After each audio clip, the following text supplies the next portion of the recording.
and welcome to SVGTV's news for Monday, August 18th, 2025. I'm Truska Campbell with the details.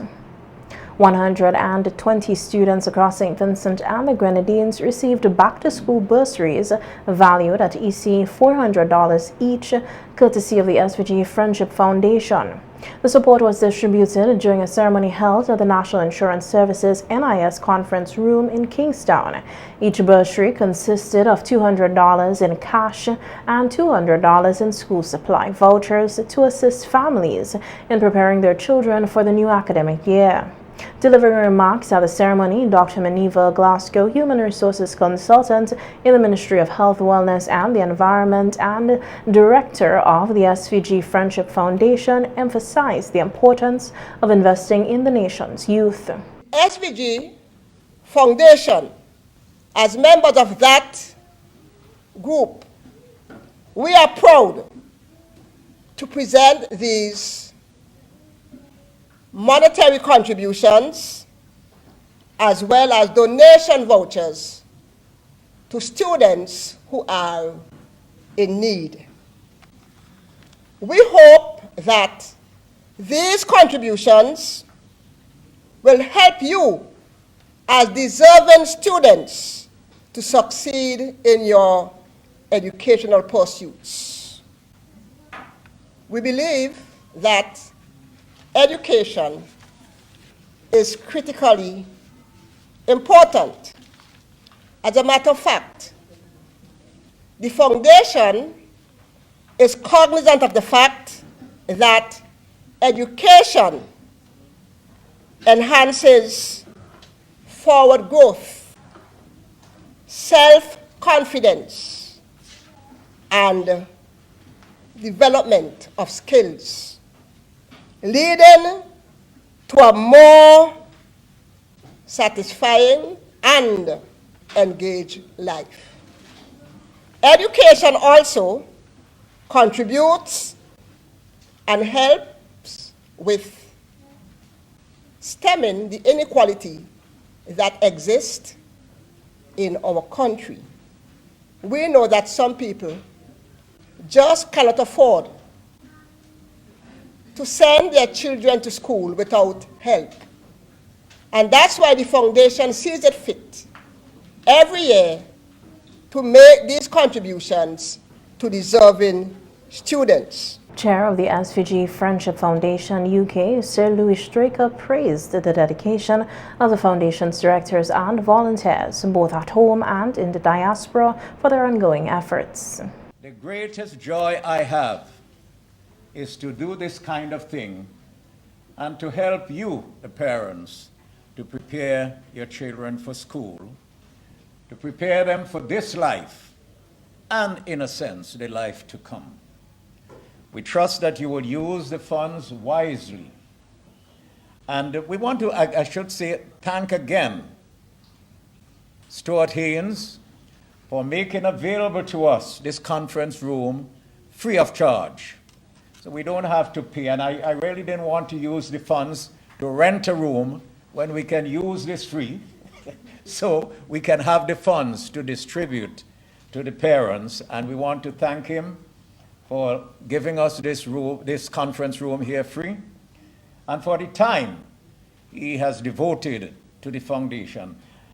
I want you to bear in mind that the funds that you are receiving this morning, and each child would get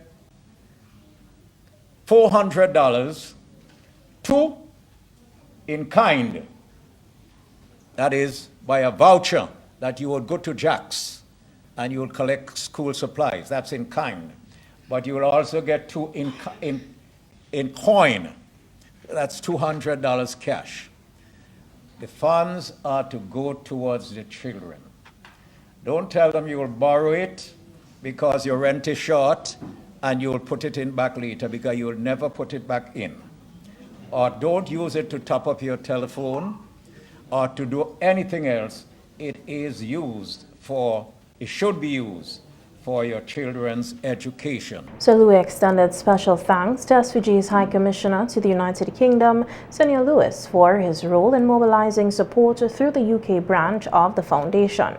A total of over $40,000 in vouchers was raised through these efforts. He also announced that the foundation has already presented a check for $25,000 to Tax Enterprise, a local supplier which also contributed to the initiative. Additional funds are available to assist another 50 students with school supply vouchers. This is the check that we have presented to JAX.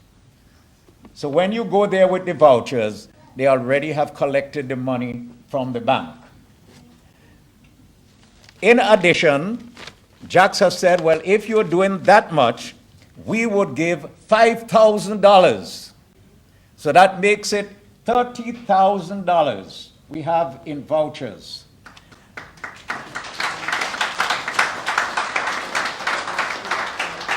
And we had a credit last year of $3,900. So we have about $33,000 in vouchers. Now we don't have that much in cash. So 120 students would receive $400, 2 in cash, 2 in vouchers, but we have extra money, another probably $10,000, which if there are students who are in need and they come to us, we would be able to give them at least 50 students, I believe, that would cover the next $10,000. We would give them vouchers to get the supplies for school. So we are very happy that we can do this.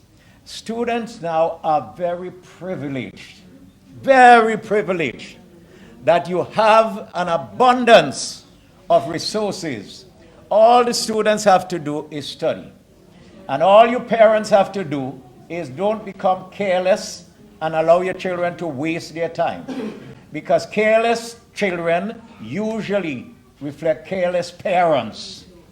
If you are dutiful and conscientious parents, even if you cannot read and write, you would be able to tell your children, go in your books, stop looking at television, or stop wasting time. If you force them to go to their books, they would be able to study hard, and they would be able to make your life better off. Minister of Foreign Affairs, Foreign Trade and Consumer Affairs, the Honorable Frederick Stevenson, also addressed the audience. He described the ceremony as a celebration of generosity, partnership, and the enduring bond between Vincentians at home and those living abroad. A bond that continues to strengthen our nation's social and economic fabric.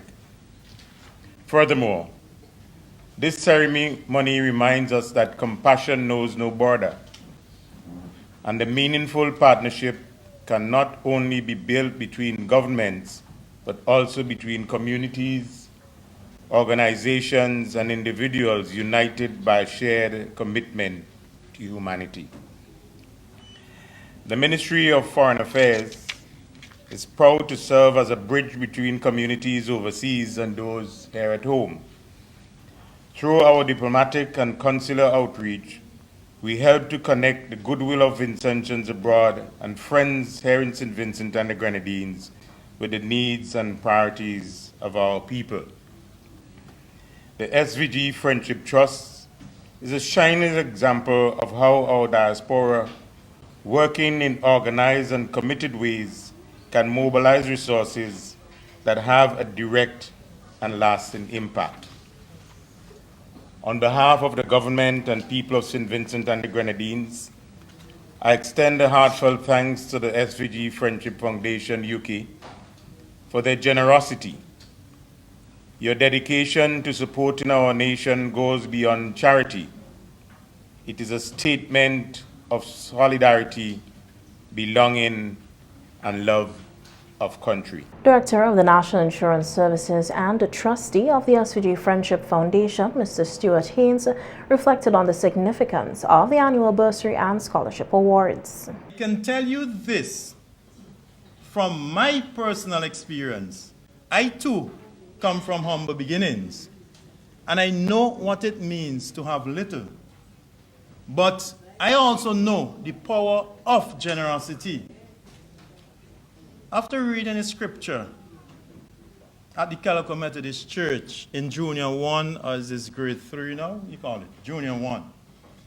I received financial support to attend primary school.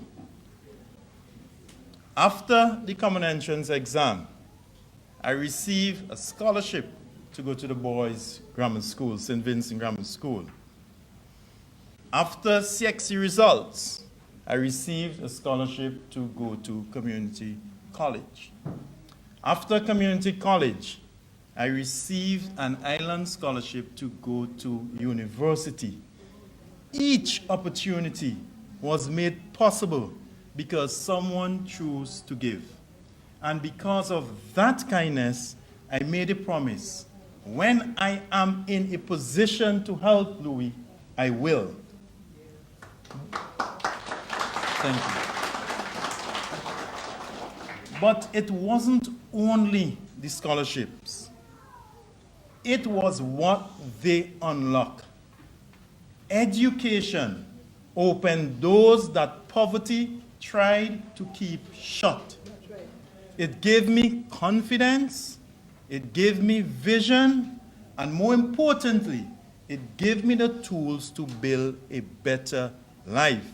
The SVG Friendship Foundation UK is a non-profit organization led by Vincentians in the diaspora dedicated to supporting educational, social and economic development in St. Vincent and the Grenadines through its bursary and scholarship programs.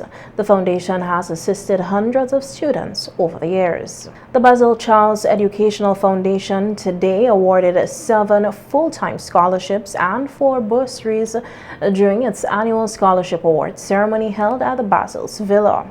This latest round of awards brings a total number of active full-time scholarship recipients supported by the foundation to 83 students. The foundation, established in 1996 by philanthropist and entrepreneur Basil Charles, owner of the world-renowned Basil's Bar, continues its mission of providing educational opportunities to young Vincentians from economically disadvantaged backgrounds. A call to excellence. Speaking at the awards ceremony, chairman of the foundation, Basil Charles, encouraged the new scholarship recipients to make the most of the opportunity that they've been given. I mean, the reason we're giving this scholarship is that we're trying to help you so that you could help yourself and your family. The foundation is, this year is the 30th anniversary of the foundation. We have on this thing that we help 1,500 students. I think it's mostly incorrect because we have helped a lot more. We have the preschool program doesn't go on continuously. We have had grants from Goldman Sachs who have helped us to do the program. I'm with Ms. Nero here. So, and from time to time we get special grant to do special things. Like for instance, you know, we did raise money to buy a computer lab for the A-level college years ago. I mean, the first great computer lab that the A-level college had, we actually purchased all the computers and everything and had it installed. So we do special program and raise money for special things, all to do with education.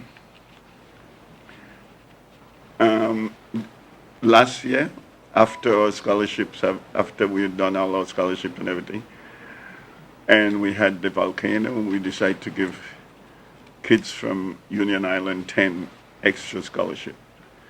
So take our tally of total amount of people who is in secondary school today. 83. In St. Vincent, along with these ones, Yeah. to 83 children. Charles also announced that this year the foundation is prepared to go a step further by offering remedial academic support to any current scholarship student who may need extra help in specific subject areas. Maths, whether it's English, whether it's whatever. But because we would like to see, once we start the sponsorship for the scholarship for you to go to school, we would like to see in every way that you succeed. And the only way we could make this happen is by actually helping you in every way we can. So please, parents and guardian and everybody know that instead of not bringing the school report to us, you should tell us and get in touch with us and say, you know, my kid maybe would need some help in tutoring to do maths and English, and we'd be happy to do that. We get a school, and there's teachers in the school who help with extra tuition people in evening. We would pay the teachers directly. You don't have to worry about that. So we want you please to remember and to do that instead of sometimes we don't get a report and we're told that the report is not ready and all thing. The report is ready, so we want to help. That's the whole reason that we're doing this today. We hope that, as we said before, you all would make a good effort and you would help to make your family and yourself proud. The Basil Child's Educational Foundation provides financial assistance, mentorship, and academic support to students across St. Vincent and the Grenadines. Its goal is to empower youth from low-income families to pursue higher education and to unlock their full potential.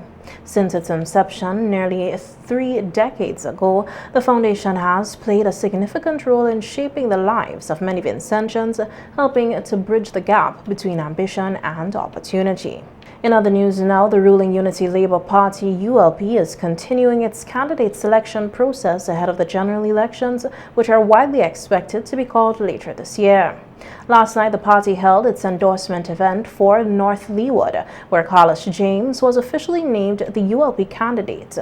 James, the current Member of Parliament for the constituency, will face off against the New Democratic Party's Dr. Kishore Shallow in what is shaping up to be a closely contested race. This weekend, attention will shift to Central Leeward, where Dr. Randa Brewster is expected to be formally endorsed as the ULP's candidate. He will go head-to-head with NDP hopeful Conroy Huggins. Speaking on radio today, Dr. Brewster encouraged supporters to attend the upcoming event, describing it as a must-see moment in the campaign season. We had at that time COVID, and we had to work through COVID. After that, volcanic eruption, and I am the Minister of Housing, so I have been constantly working for the past 4+ years, going into 5 years, and I never get weary yet. Okay, so Orlando Randy Brewster was born and raised in a little place called Tisha Road. Very mighty area, very passionate about the area that I reside. I was born to a teenage mom, had me very young. I was raised in an extended family, which my great-grandmother at the time, who was the matriarch of the family, did all that she could to make sure that, we had an okay life. It was rough. I would always say that. I know what it is to have your morning bath for school at the standpipe, because at that time there was no running water in the home. I knew what it was to have the pit toilet on the outside, so I didn't born and meet the flush. And the thing I love about the area that I was raised, it was a very welcoming community. I can say this very openly. I was not only raised by my family, but I was raised by that village. And if you see now that they are carrying on, I am one of the few that made it out of that village. I was a role model from very young. Since his election in 2020, Brewster noted that he has been working diligently to deliver on key initiatives in the constituency. He also shared a personal reflection, noting that education was his pathway out of poverty, a theme he continues to champion in his political work. The area where I'm from is not an area paved in gold, and I'm so happy that now we have made a lot of strides from back then to now. And this week, one of the most touching things for me, and these are the things that I really love, there's a young lady from that area who got pregnant very young. And many folks give up on her. She was attending the Barley Secondary School. And she reached out. And she said, I want to go back to school. I want to do something. That time I was at the Ministry of Mobilization. And you know, we have a Teen Mothers program. So I was able to enroll her. She just passed her CXCs, or CSEX exam. And she sent me a nice little message to say thank you. Because sometimes I don't look for the grand things. I look at like my grandmother used to say, one will fill basket. But she is one of the first from her family in Tish Road that is now going off to college. She passed both math and English. So she has an opportunity now to go off to college. This is how we change the cycle of families in Central Leeward. And I am a big advocate for skills and training for the young men to get up and do something with your life. I don't want you to sit back and say, nothing happened for me. Because I could have said the same thing. Nothing happened for me. But I put my best foot forward. The ULP is expected to continue its constituency rollout events in the coming weeks as momentum builds towards the anticipated general election. A popular disc jockey from Boom FM was shot and killed shortly after midnight on Saturday, August 16th in Pauls Avenue, Kingston. A resident of the area also was injured in the shooting and remains hospitalized. The deceased has been identified as Gasroy DJ Swagger Ferguson, who resides in Lago Heights. His death has sent shockwaves through the local media fraternity and this community. We hear more in this report. Boom radio station is mourning following the loss of a member of staff.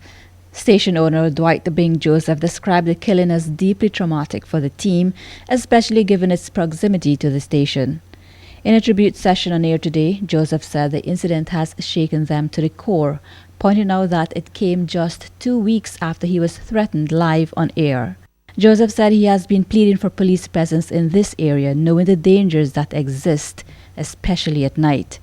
I think that I have a responsibility to not just Swagger, but for Shady, for you, for the young ladies outside, all the other DJs, announcers, everyone. I have a responsibility for the safety and the protection of you guys. Joseph expressed frustration over what he sees as a lack of response to ongoing security threats in the Paul's Lot area, which is known for repeated incidents of gun violence. And it is with all of that and with all that have been happening just a few feet from where we are right here now. We've had 2-3 killings, murders, homicides. We've had, beside those, the place being shot up. Gunshots, we constantly hear gunshots being rang out. There's always something. SVGTV News spoke with a relative of DJ Swagger who asked to remain anonymous. He said the family is struggling to come to terms with the sudden and violent nature of the DJ's passing. This represent him right here, this is cheese sign of the music, RIP to Swagger, This is a sign for this is the black years used to come here and play football. We like to play football in the road. So he used to be right here, right down he live. I don't know him as no bad person. This guy is caught up in no set of badness. So it's real shocking. It's very shocking. I don't know him like that kind of person. I don't know him. He's my family. So Ferguson was remembered by many as a kind-hearted, energetic individual who was loved by his community and admired by listeners across the nation. On Saturday, SVGTV News visited the Paul's Lot area where police investigators were seen gathering evidence and speaking with residents. Off camera, residents expressed frustration and anger over what they perceived as continued neglect by the authorities in addressing escalating gun violence, especially in such a densely populated urban area minutes from the central police station. They claimed the shooting was carried out by individuals from outside the community and criticized the lack of regular police patrols. One resident shared that in the absence of security, locals had previously attempted to block vehicle access to the area at night, a measure which was reportedly discouraged by police. Law enforcement authorities says investigations into the shooting is ongoing. Anyone with information related to the incidents is encouraged to contact the Royal St. Vincent and the Grenadines Police Force. For SVG-TV News, Larissa Pugsley-Kidd. Opposition Member of Parliament for Central Kingston, Sinclair Leacock, is calling for urgent and decisive action to address rising crime, violence, and what he describes as a breakdown of law and order in St. Vincent and the Grenadines. Speaking at a New Democratic Party village meeting in Victoria Village Stubbs on Saturday, Leacock said the country is facing a critical point and stressed that firm leadership is required to restore peace and safety. In light of the recent shooting of a DJ in Portsmouth, Leacock pledged to make a national address on the issue once he is appointed Minister of National Security under an NDP government. We in the New Democratic Party, now in government, have inherited an infrastructure of insecurity by an irresponsible and negligent past Prime Minister, past Minister of National Security in Ralph Everett Gonzalez.